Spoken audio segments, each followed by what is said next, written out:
তাড়াতাড়ি ডাক্তারকে কল করেন। কি বিয়া শিখেছে রে? আমি তাড়াতাড়ি আসতেছি, দাঁড়ান আমি তাড়াতাড়ি আমার জিনিস আসতেছি। ভাই কেসে কেসে তোমার কি কেসে? ভাইয়ের অবস্থা খুব ভালো না, মানে অনেক ডেঞ্জারাস। আপনার ভাই মনে হয় কুমার চলে গেছে।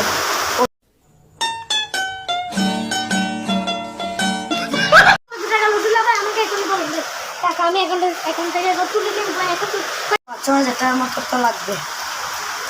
এখন আপনি একটা কাজ করেন, আমাকে একটা কাগজ দেন, আমি ওষুধগুলো লিখে দিই। এখানে 20টি বছর আমি ব্যাগটা আনি তাড়াতাড়ি।